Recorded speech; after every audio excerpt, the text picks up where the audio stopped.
Class 9 physics का gravitation का lecture number 1। ठीक है, तो ये टर्म 2 का एक्चुअली में सिलेबस आपका स्टार्ट हो गया। तो टर्म 2 पर थोड़ा सा ध्यान रखना।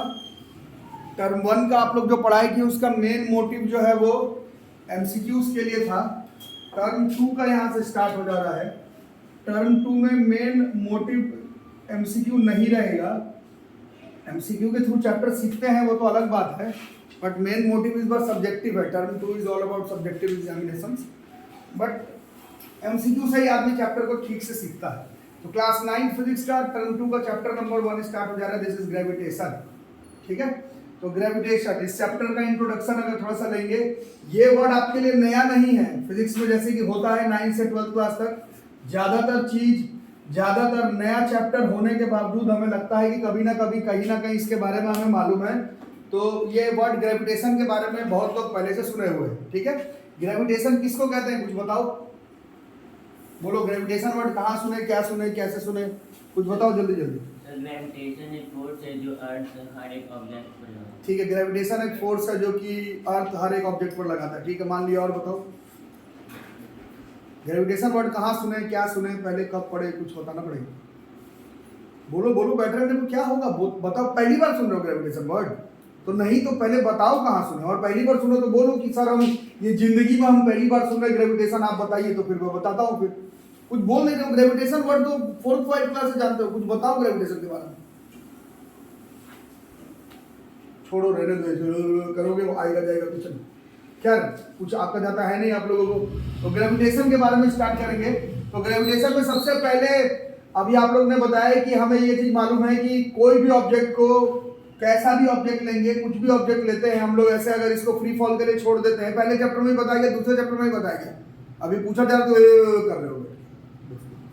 तो एक ऑब्जेक्ट है, इसको फ्री फॉल के लिए छोड़ेंगे, क्या होता है इसके साथ, तो नीचे क्या हुआ, गिरा, फ्री फॉल हुआ, है ना। ये चलो पहले की बातों को छोड़ देते हैं, पहले का आप लोगों को कुछ याद ही नहीं आ रहा, तो पहले का छोड़ो, तो चैप्टर के हिसाब से वहीं पर बात करेंगे। दुनिया के greatest ever scientist sir Isaac Newton का एक मिथ है, या फिर मिथ नहीं है, एक्चुअली में लीजेंड्स है। बचपन में 1 क्लास से हम लोगों को ये बात बताया जाता है कि एप्पल जो है वो सर आइजैक न्यूटन के सर पर गिरा था। वहीं से ही ग्रेविटेशन के बारे में सर आइजैक न्यूटन बताए क्या होता है, नहीं होता है। वैसे ग्रेविटेशन के बारे में पहले से ही एरिस्टोटल, गैलीलियो गैली, केपलर, सबने पहले बहुत सारा कॉन्सेप्ट दिया था ग्रेविटेशन के बारे में।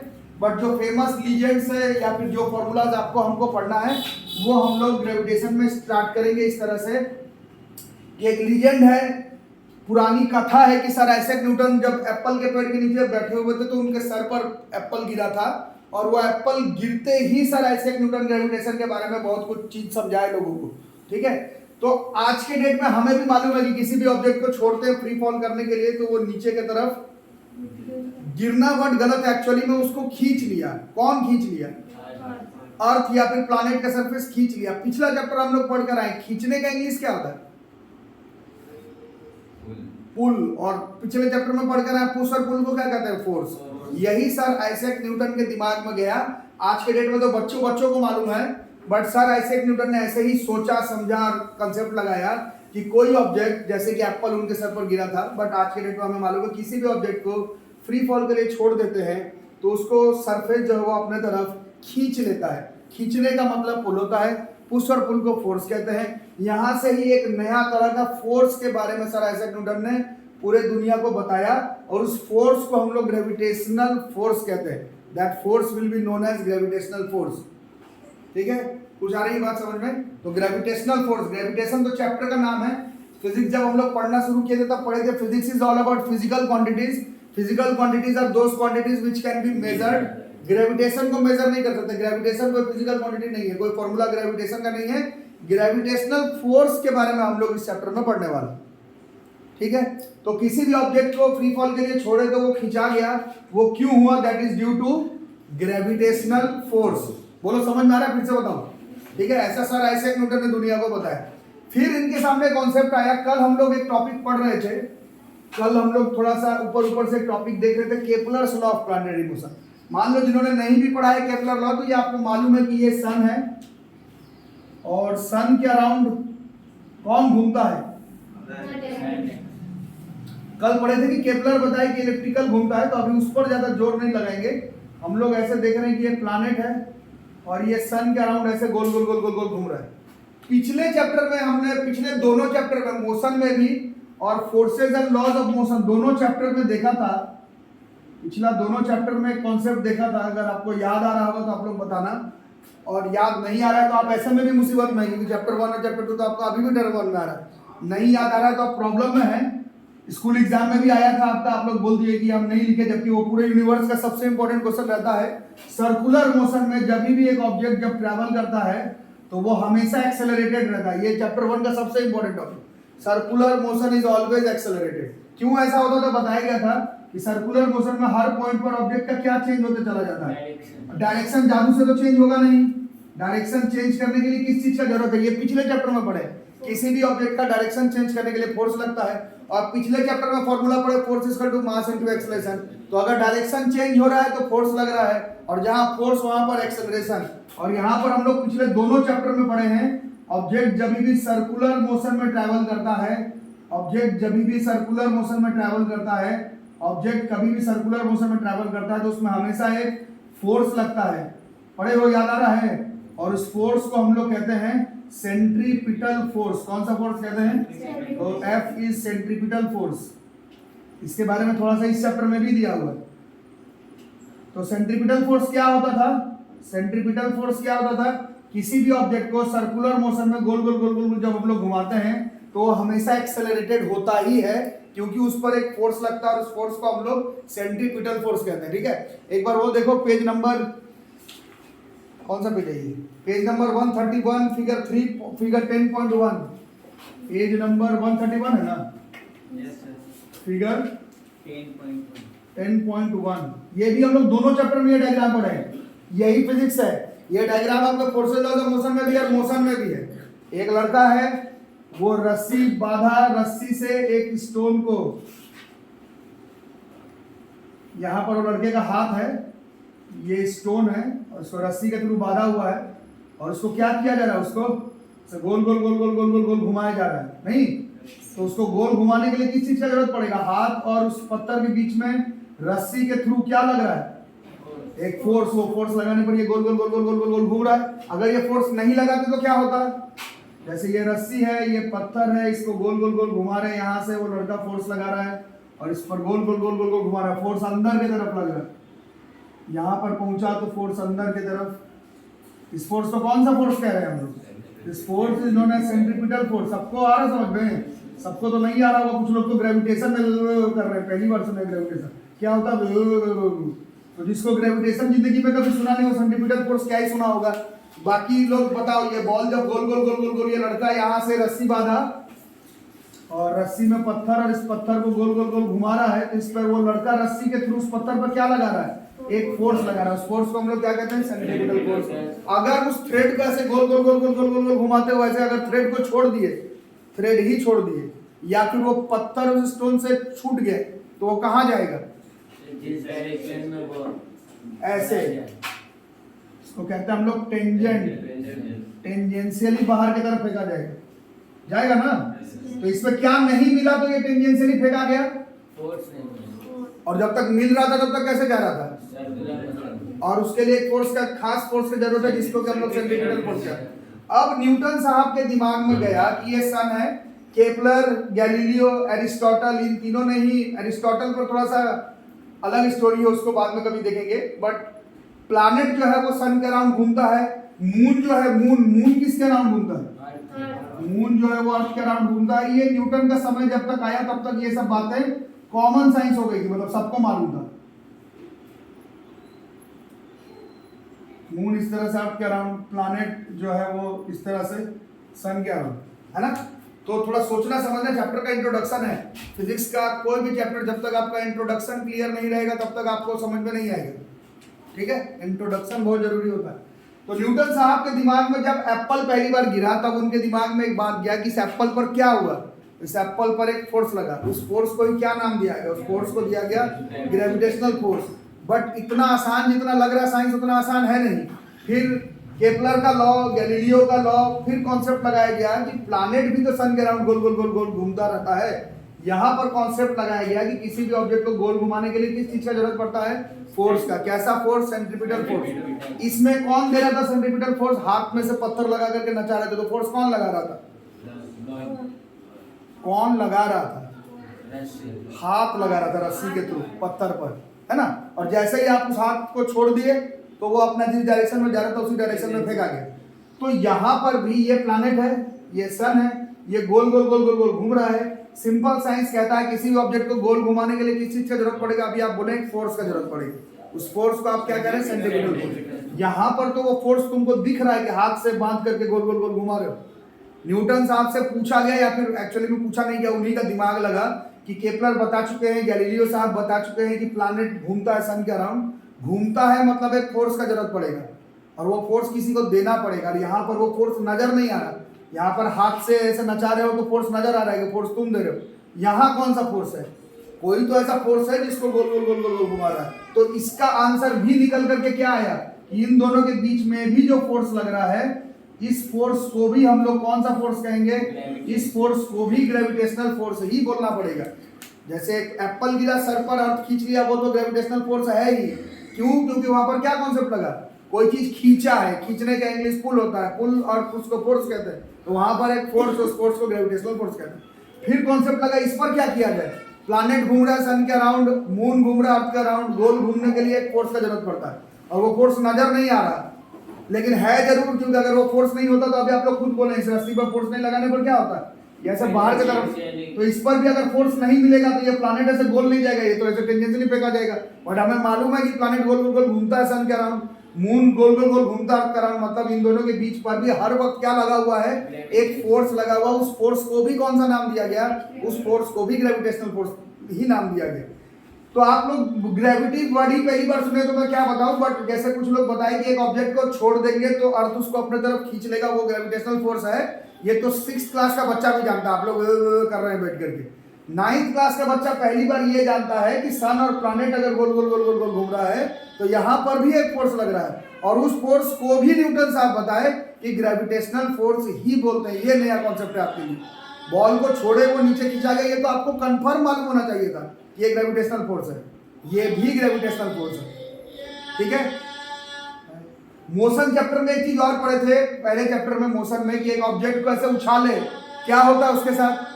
वो जा रहा हाईएस्ट पॉइंट पर आकर उसका वेलोसिटी बढ़ता है कि घटते रहता है? घटते रहता है, हाईएस्ट पॉइंट पर जाता है। फिर क्या होता है? वो फिर 0 हुआ और वो फिर खींचा गया। किससे खिंचाया? तो वो जिससे खिंचाया वो आज के बाद आपको बोलना है that is our gravitational force. Planet planet planet sun moon earth के बीच में भी क्या लग रहा है? Gravitational force. बोलो ये सब आ गया समझ में? थोड़ा सा लिखो ये सब, पहले डायग्राम बनाओ। इन दोनों के बीच पर भी फोर्स लगेगा, जो कि कौन सा फोर्स है वो सेंट्रीपिटल फोर्स है। बट ये सेंट्रीपिटल फोर्स किसी को तो लगाना है। न्यूटन साहब से पूछा गया ये बात, मतलब एक्चुअली में न्यूटन साहब खुद सोचे ये बात, फोर्स तो लगाना है, कौन लगा रहा है? यहाँ तो कोई दिख नहीं रहा लगाते हुए। इसका मतलब है कि इन दोनों के बीच पर भी एक फोर्स लगता होगा, उस फोर्स को भी क्या कहेंगे हम लोग? Gravitational force. ये सब डायग्राम कुछ थोड़ा थोड़ा बनाओ और फिर मैं एक्सप्लेन करता हूँ आगे। तो जब न्यूटन साहब को पता चल गया कि एक ग्रेविटेशनल फोर्स लग रहा है किसके किसके बीच में, जैसे एप्पल और अर्थ के सरफेस के बीच में, गोल घूमते समय प्लैनेट और सन के बीच में, गोल घूमते समय मून और अर्थ के बीच में, तो यहाँ पर सर आइजैक न्यूटन ने एक स्टेटमेंट दिया, according to sir Newton, according to Newton. और यही आपका इस चैप्टर का समरी है, बस ये पढ़ो चैप्टर खत्म। न्यूटन साहब ने बताया कि पूरे यूनिवर्स में, ध्यान से सुनो, न्यूटन साहब ने बताया कि पूरे यूनिवर्स पर, वर्ल्ड का बात नहीं हो रहा, पूरे यूनिवर्स पर कोई भी दो ऑब्जेक्ट, कैसा भी कोई दो ऑब्जेक्ट मेरे तुम्हारे बीच में चलेगा, एप्पल और अर्थ के बीच में चलेगा, अर्थ एप्पल के बीच में चलेगा, सन और प्लैनेट के बीच में चलेगा, प्लैनेट सन के बीच में चलेगा, मून अर्थ के बीच में चलेगा, अर्थ मून के बीच में चलेगा। यूनिवर्स में, वर्ल्ड का बात नहीं हो रहा, पूरे यूनिवर्स में कोई भी दो ऑब्जेक्ट, कैसा भी दो ऑब्जेक्ट, मटेरियल ऑब्जेक्ट होना चाहिए जिसका मास हो। ऐसा ऑब्जेक्ट जिसका मास ही नहीं है फिर उस पर फिर अलग बात हो गई, बट पूरे यूनिवर्स में कैसा भी दो ऑब्जेक्ट, समझ में आ रहा है आप लोगों को? न्यूटन साहब बताए कि पूरे यूनिवर्स में कैसा भी दो ऑब्जेक्ट हो मटेरियल ऑब्जेक्ट होना चाहिए, इन दोनों के बीच में हमेशा ही लगेगा एक अट्रैक्टिव फोर्स, और उस फोर्स को ही हम लोग कहेंगे ग्रेविटेशनल फोर्स। इन दोनों के बीच में हमेशा ही एक अट्रैक्टिव फोर्स लगेगा, उस फोर्स को ही हम लोग कहेंगे ग्रेविटेशनल फोर्स। तो समझ आ रहा है? क्या समझ में है? न्यूटन साहब के हिसाब से पूरे यूनिवर्स में, वर्ल्ड का बात नहीं हो रहा, पूरे यूनिवर्स में कैसा भी दो मटेरियल ऑब्जेक्ट के बीच में हमेशा ही क्या लगेगा? एक अट्रैक्टिव फोर्स लगेगा, और इस अट्रैक्टिव फोर्स को ही क्या बोला जाएगा? This force will be termed as gravitational force. जब तक आप साइंस के साथ जुड़े हुए हो, या फिर टू बी फेयर साइंस छोड़ भी दो 10th के बाद, तो भी इस फोर्स में कोई तुमसे पूछेगा ये कौन सा फोर्स है, तो तुम नहीं कर सकते हो। ग्रेविटेशनल फोर्स, अब आपका ये एज नहीं है कि आपसे ग्रेविटेशनल फोर्स पूछा जा रहा है करने लगे। ग्रेविटेशनल फोर्स के बारे में आपको बताना ही पड़ेगा। क्या है ग्रेविटेशनल फोर्स? पूरे यूनिवर्स में कैसे भी दो मटेरियल ऑब्जेक्ट कैसा भी हो, उसके बीच में क्या लगेगा? हमेशा एक अट्रैक्टिव फोर्स, और उस फोर्स को ही हम लोग क्या कहेंगे? Gravitational force. ऐसा न्यूटन साहब का स्टेटमेंट है। अकॉर्डिंग टू न्यूटन, इस पूरे यूनिवर्स में कोई भी दो मटेरियल ऑब्जेक्ट के बीच में हमेशा क्या लगेगा? एक ग्रेविटेशनल फोर्स। तो आखिर फोर्स लगेगा तो फॉर्मूला भी बताना पड़ेगा ना। तो न्यूटन साहब ने कई बार एक्सपेरिमेंट किया और ये बताया कि ये जो फोर्स है ये डायरेक्टली प्रोपोर्शनल होगा। जीवन भर याद करना है, दोनों बॉडी के मास के प्रोडक्ट के। इसका क्या मतलब हुआ? जितना ज्यादा दोनों ऑब्जेक्ट का मास होगा उतना ही ज्यादा दोनों के बीच में क्या लगेगा? Force of attraction. दूसरा वाला जो लॉ बताया ये तो कॉमन सेंस है, जितना दूरी बढ़ा दोगे फोर्स बढ़ेगा या फिर घटेगा? फोर्स इज इनवर्सली प्रोपोर्शनल हो गया। बट न्यूटन साहब ने बताया कि आर स्क्वायर, दोनों ऑब्जेक्ट के बीच का जो दूरी है उसका स्क्वायर पर फोर्स इनवर्सली प्रोपोर्शनल है। जितना दूर जाओगे फोर्स आपस में जो लगेगा वो उतना ही कम लगेगा या घटते चला जाएगा। This is equation number 2। और न्यूटन के हिसाब से ये जो ग्रेविटेशनल फोर्स है ये सिर्फ दो ही फैक्टर के ऊपर डिपेंड करता है, बस दोनों ऑब्जेक्ट के मास के ऊपर और दोनों ऑब्जेक्ट के बीच में जितना दूरी है इसी के ऊपर, और किसी फैक्टर के ऊपर ये ग्रेविटेशनल फोर्स डिपेंड नहीं करता। यही न्यूटन साहब का यूनिवर्सल लॉ ऑफ ग्रेविटेशन है। ठीक है, क्या समझे बताओ? न्यूटन के हिसाब से पूरे यूनिवर्स में किसी भी दो मटेरियल ऑब्जेक्ट के बीच में एक अट्रैक्टिव फोर्स लगता है, उस अट्रैक्टिव फोर्स को हम लोग क्या कहते हैं? Gravitational force. और पिछले चैप्टर में फोर्स का आप लोग एक फॉर्मूला पढ़े थे, मास इनटू एक्सेलरेशन। यहाँ पर मास इनटू एक्सेलरेशन वर्ड नहीं फिट हो रहा। यहाँ पर सर आइजैक न्यूटन ने बताया कि ये जो ग्रेविटेशनल फोर्स होता है वो डायरेक्टली प्रोपोर्शनल होता है दोनों ऑब्जेक्ट के मास के प्रोडक्ट के, और इनवर्सली प्रोपोर्शनल होता है square of the distance separating them. ठीक है, और इन दोनों को जब साथ में मिला करके जब हम लोग लिखेंगे, ये इस चैप्टर में इतना ही पढ़ना था आपको, दोनों को साथ में मिला करके लिखेंगे, force is directly proportional to m1 m2 upon R square हो जाएगा। और ये प्रोपोर्शनल है, बराबर नहीं। बराबर के लिए कई बार सर आइजैक न्यूटन ने एक्सपेरिमेंट्स किए, अलग अलग एक्सपेरिमेंट्स है, आपकी किताब में नहीं दिया हुआ कुछ भी, कई बार एक्सपेरिमेंट किया गया। और ये जो फोर्स का वैल्यू आया इज इक्वल टू, यहाँ पर एक यूनिवर्सल ग्रेविटेशनल कांस्टेंट आया, इसको हम लोग कहते हैं कैपिटल जी। इस capital G is known as, ये जो कैपिटल जी है इसको हम लोग कहते हैं यूनिवर्सल, मतलब ये यूनिवर्स में हर जगह पर इसका वैल्यू फिक्स आएगा। This is known as universal gravitational constant. और ये जो फॉर्मूला बोर्ड पर लिखवा दिया गया F is equal to capital G m1 m2 by R square.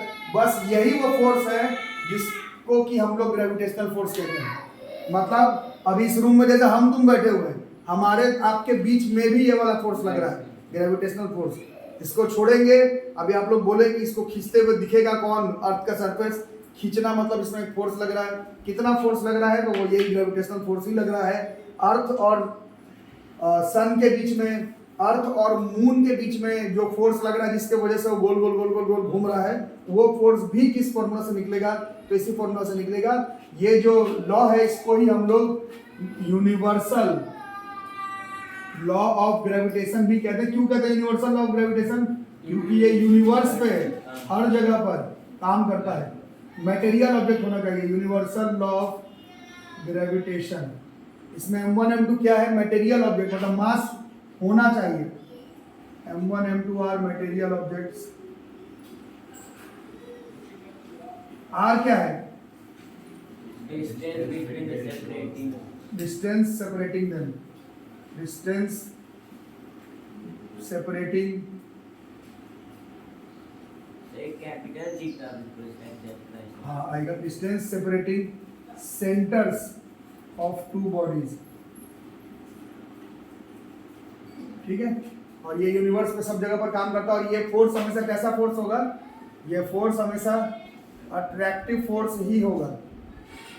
ये जो न्यूटन साहब के हिसाब से ये जो लॉ है, ये हमेशा कैसा फोर्स रहेगा? This will always be attractive forces. ठीक है, चार्ज के बारे में हम लोग अभी पढ़े नहीं है, बट छोटे क्लास में भी फिर पूछूंगा करने लगोगे। बट चार्ज के बारे में आपको मालूम है थोड़ा थोड़ा। पॉजिटिव चार्ज और पॉजिटिव चार्ज को ले आते हैं, क्या करता है वो दोनों? पॉजिटिव पॉजिटिव को आपस में रखोगे तो क्या होगा? वो रिपेल कर जाएगा। सिर्फ लगता है किसको ज्यादा, बाकी लोग सीधा नर्सरी से सीधा 9th क्लास में एडमिशन। ये नर्सरी क्लास का कॉन्सेप्ट। और पॉजिटिव और निगेटिव को रखते हैं तो क्या होता है? अट्रैक्ट करता है। तो पॉजिटिव निगेटिव के बीच में अट्रैक्शन है, बट पॉजिटिव पॉजिटिव के बीच में रिपल्सन है, निगेटिव निगेटिव के बीच में रिपल्सन है। But Newton's law of gravitation में कभी रिपल्सन नहीं है। हमेशा दो ऑब्जेक्ट हमेशा एक दूसरे को क्या करेगा? अट्रैक्ट ही करेगा। चार्जेस के बीच में जो फोर्स होता है, आप लोग तो इसमें भी वे कर रहे हैं, बट चार्ज के बीच में जो फोर्स लगता है अट्रैक्शन रिपल्सन का, उसमें ये फॉर्मूला काम नहीं करता, क्योंकि चार्ज को अट्रैक्ट भी करता है, रिपेल भी करता है। न्यूटन्स लॉ ऑफ ग्रेविटेशन हमेशा अट्रैक्ट ही करता है। वैसे ही पोल्स के बारे में इसमें भी करोगे, बट पोल के बारे में छोटे क्लास में नर्सरी क्लास से आपको मालूम है। पोल का जब दो अलग अलग मैग्नेट का नॉर्थ पोल सब नजदीक में करते हैं तो क्या होता है? रिपेल कर जाता है। और नॉर्थ पोल साउथ पोल को रखोगे तो अट्रैक्ट। फोर्स वहां पर भी लग रहा है, बट क्योंकि वहां रिपेल भी हो रहा है और अट्रैक्शन भी हो रहा है, तो ये फॉर्मूला काम नहीं करेगा। न्यूटन्स लॉ ऑफ ग्रेविटेशन जो है वो हमेशा कहता है कि दो ऑब्जेक्ट हमेशा एक दूसरे को क्या करेगा? अट्रैक्ट ही करेगा। और ये मटेरियल ऑब्जेक्ट्स पर प्रोमिनेंट है। मतलब देखो इस ऑब्जेक्ट का क्या कंसीडर किया हो तुमने? मास। और हर ऑब्जेक्ट के पास चार्ज भी होता है, बट वो नहीं कंसीडर किया गया। चार्ज वगैरह को कंसीडर कर लोगे, फिर पोल स्ट्रेंथ, मैग्नेट का पोल वोल को कंसीडर कर लोगे, तो ये सब फॉर्मूला काम नहीं करेगा। ये बहुत बच्चे बोलते हैं यूनिवर्सल तो है, यूनिवर्स में सब जगह पर काम करेगा, बट मास को प्रेफरेंस नहीं, मतलब मास को ही कंसीडर करना।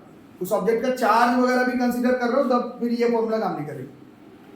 ठीक है, क्यों नहीं काम करेगा समझ में है ना? चार्जेस को अट्रैक्शन रिपल्सन दोनों करता है, पोल अट्रैक्शन रिपल्सन दोनों करता है। न्यूटन्स लॉ ऑफ ग्रेविटेशन के हिसाब से दो ऑब्जेक्ट, मटेरियल ऑब्जेक्ट यूनिवर्स में कहीं पर भी रख दो, हमेशा एक दूसरे को क्या करेगा? अट्रैक्ट ही करेगा। किस फोर्स से? ग्रेविटेशनल फोर्स से। वैल्यू कितना होगा? Capital G m1 m2 by R square. और इस g की वैल्यू आपको याद करनी है। g 6.67 इंटू 10 की पावर -11। यूनिट इसका हो जाएगा न्यूटन मीटर स्क्वायर पर केजी स्क्वायर। ये इसका हो जाएगा यूनिट। और आज के बाद जब इस टॉपिक से कभी न्यूमेरिकल बनाना पड़ेगा, जो कि हम लोग करेंगे अगले क्लास में, तो उसमें बस इसी फॉर्मूला का इस्तेमाल करेंगे, capital G m1 m2 by R square. ठीक है, कैपिटल जी की वैल्यू आपको याद करनी है, एग्जाम में दिया हुआ नहीं रहेगा। और m1 m2 by R square, m1 m2 दिया रहेगा, r दिया रहेगा, उसके बीच में आंसर दिया। तो ये इंट्रोडक्शन है न्यूटन्स का लॉ ऑफ ग्रेविटेशन। चलेगा? ठीक है, नोट कर लो।